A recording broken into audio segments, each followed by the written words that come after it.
पहिलं बोलून जातो.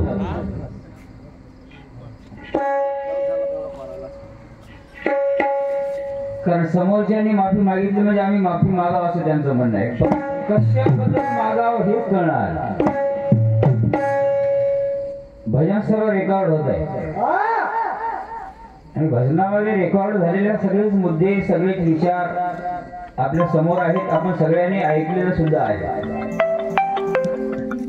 धोंडे घालतील हा शब्द जे मी म्हटलो कशासाठी म्हणलो, आपल्यावर धोंडे घालतील हा शब्द आहे. आता कोणी सांगावं, कोणी उघडून बघावं, काढून बघा.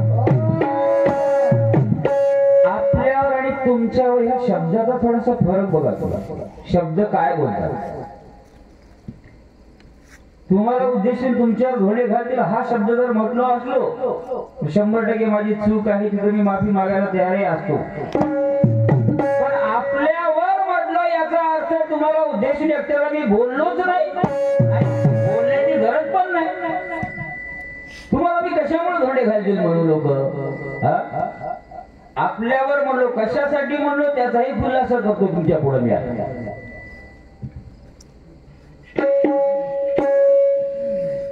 तुमचं झालंय कसं, कारण मी केलो माफी मागलो मग यांनी माफी मागलो. त्याला बरंच मीठ मिरचू लागलं. किती मुरलेला आहे भजना, किती काय आहे वारकरी संप्रदायाचा. मी माफी मागितलं की लोक चांगले म्हणतात मला. माफी मागायला हरकत नाही, पण तशी चूक दाखवा माझी. कारण कोणी म्हणा, मी जर त्यांना स्वतः म्हटलं असलं की तुमच्यावर धोंडे घालतील हा शब्द जर मी म्हटलो असेल तर आत्ताच्या आत्ताच माफी मागतो. माफी मागणार तुमचे पाय धरतो. दाखवा मला शब्द. तुमच्यावर धोंडे घालतील जर म्हणलो असलो ना तर तुमचे पाय धरून पाणी पितो माझ्या शपथ. एवढे तुम्ही हुशार दिसायला मला. काय बोलाव, कशाबद्दल बोलाव या गोष्टीची थोडस जाणीव ठेवून बोला. मी माफी तर मागणारच नाही. माफी कशाबद्दल मागायची. चूक झाली त्यांनी माफी मागत, त्याला मी समर्थ आहे. विनाकारण कोणाची माफी मागण्याची गरज नाही मला.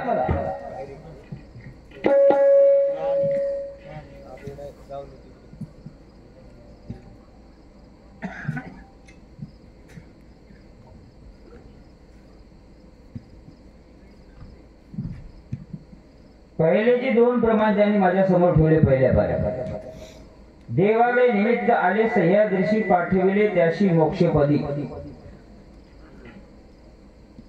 माझं म्हणणं आताही तेच आहे आणि ह्या सुद्धा पाऱ्यामध्ये तुम्ही त्याच प्रमाणामध्ये भजन म्हटलेलं आहे.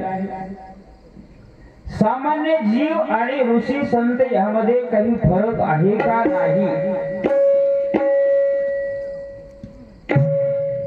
मला सांगा तुम्ही. जी अवस्था, ज्या अवस्थेमध्ये देव यांना भेटायला आले त्याच्या अगोदरच्या अवस्थेचं यांचे वर्णन करून बघा तुम्ही.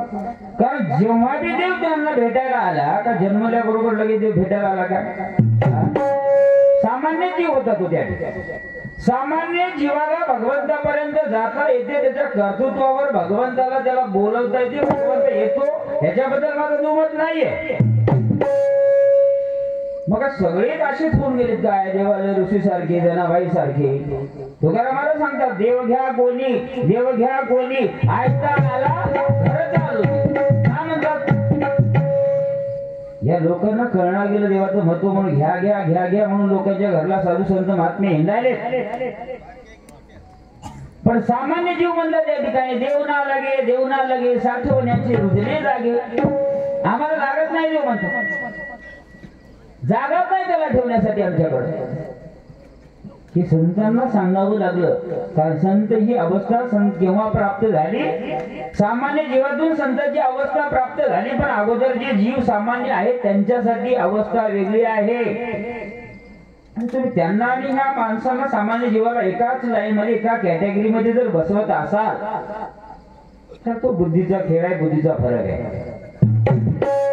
आणि ती अवस्था मला तरी मान्य नाहीये तुमची. देवालय ऋषी असतील, जनाबाई असतील, संत महात्मे असतील, यांची जी लायकी, यांची जी अवस्था, यांची जी उच्च कोटीची पारमार्थिक अवस्था आहे, त्या अवस्थेला आणि तुमच्या सामान्य जीवाला जर एका कॅटेगरीमध्ये बसवत असाल तर भजनामध्ये गफलत होत आहे 100%. आणि म्हणूनच मी तेव्हापासून सुरुवातीच्या पायऱ्यापासून सांगत आलो की पहिल्यांदापासून की बाबा जे सामान्य जीव आहे ते तुम्ही आम्ही आहोत. तर संत पदवीला ज्यांना प्राप्त झाली, संत तत्वाची पदवी ज्यांना प्राप्त झाली, त्यांच्यासाठी भगवंत आला, भगवंतांना त्यांनी भेट दिली, त्याच्यामध्ये दुमत नाही. पण प्रत्येक जीव हा त्या अवस्थेचा आहे काय? प्रत्येक जीव हा देवाला ऋषी आहे? प्रत्येक सामान्य जीव हा जनाबाई संत तुकाराम महाराज आहे? बिलकुल नाही. या दोन्ही मध्ये जी तफावत आहे त्या तफावतीचा तुम्ही विचारच करणार गेल्या विषयासाठी. आणि म्हणून आताही मी त्याच विषयावर ठाम आहे. कारण सामान्य जीवाला भगवंताकडे जावं लागते आणि सामान्य जीव भगवंताकडे गेल्याशिवाय त्याच्या जीवनाचा उद्धार, त्याची हेती कर्तव्यता नाहीच आहे. कारण देवाने जे जन्म दिला तो केवळ त्याची प्राप्ती करण्यासाठी दिला. आणि त्याचं भजन करून बरेचशा काही गोष्टी आहेत. चाले हे शरीर कोणाची असते, कोण बोलवी तो हरिबिन, देखवी ऐकवी एक नारायण तयाचे भजन चुको नको. ते कोणी लिहिला? मग तुकाराम महाराज कोणासाठी लिहिला? सामान्य जीवासाठी. अरे बाबा, तुझ्यामध्ये जे काही चैतन्य स्वरूप आहे ना ते भगवंतांनी दिलेलं आहे. आणि मग त्याचा वापर करून भगवंत प्राप्तीचं साध्य असणार तो साध्य करणार. संतांचा हितोपदेश आहे तुमच्या आमच्या सामान्य जीवाला. तुम्ही हे दोन्ही जर अवस्था एकाच ठिकाणी बसवत असाल तर ते मला कलाकल्पांची मान्य नाही. आणि म्हणून हा दोन्हीच्या मध्ये तफावत असणारी असल्यामुळे मी त्या विषयाला नोंद नसणारा गोष्टी त्या ठिकाणी घडत आहेत आपल्या.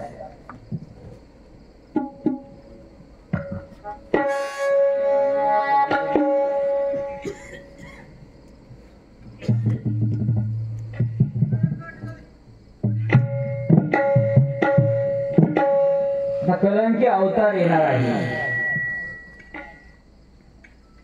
कोणासाठी येणार आहे? कलंकी अवतार येणार आहे तो भक्तजनासाठी, साधू संतांसाठी, सामान्य जीवासाठी. कारण मी पहिल्या प्रथमच सांगून गेलो, कारण धर्म रक्षामया भगवंताचा अवतार, जड जीवाचा उद्धार करता संतांचा अवतार, आणि सामान्य जीव हा भगवंताच्या प्राप्तीसाठी. या त्रिपुटीची अवस्था सांगितली. पण हे सांगून सुद्धा तुम्हाला जर कळत नसेल तर अवघड आहे. कारण कलंकी अवतार येणारा तो सामान्य जीवासाठी येणार आहे काय? साधू संत माजण्यासाठी, हितोपदेश करण्यासाठी येणार आहे. तिथलची अवस्था वेगळी आहे. तो विचार त्या ठिकाणी मांडत असताना फार सूक्ष्म रीतीने आम्हाला विचार करावा लागणार आहे. कारण आतापर्यंत जे अवतार आले त्या प्रत्येक अवताराचं कार्यच आपण बघितलेलं आहे, काय काय केलंय कोण. आणि हे अवताराला आलेल्या भगवंताला कार्य करत असताना, धर्माचं रक्षण करत असताना दुष्टाचा निपात करण्यासाठी भगवंताचा अवतार आहे. ही प्रतिमाता गाईच्या स्वरूपामध्ये तिथं गारानं सांगते, गारानं सांगल्यावर भगवंताला मग अवतार घ्यावा लागतो. आणि अवतार घेऊन भगवंताला मग या दुष्टांचा निपात करणं, साधू संत महात्म्यांचा, ब्राह्मणांचा प्रतिपालन करण्यासाठी भगवंताचा अवतार आहे. ह्याच्यामध्ये कसल्याच प्रकारची तफावत नाही. आणि म्हणून जो अवतारला येणारा देव, सामान्य जीव, संत, याच्यामध्ये फार मोठी तफावत आहे. म्हणून तुम्ही जर यांना एका कॅटेगरीमध्ये बसवत असाल तर ते शक्य नाहीये. शक्य नाही, केव्हा शक्य नाही. चालत बोलत ज्यांनी त्यांच्या मुखामधून ज्या काही गोष्टी गेलेल्या आहेत त्या प्रत्येक टिपण आहेत. बोलत बोलत आपण त्यांना स्पर्श करत पुढे जायचं आहे.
म्हणतात महाराज मागे बहुता जन्मी हेची करीत आलो आम्ही भवतापश्रमी दुःखे पिढिलो निवहुतया माग हेच करत आले आणि इथे हेच करायचं काय म्हणाले माग म्हणजे कुठं पशु पाप पुण्य काय जाणती उत्तम मध्यम भोग भोगती कित्येक उपददाची मरती बहिर अन्न पांगुळ मुखी होती म्हटली पशु देही नाही गती ऐसे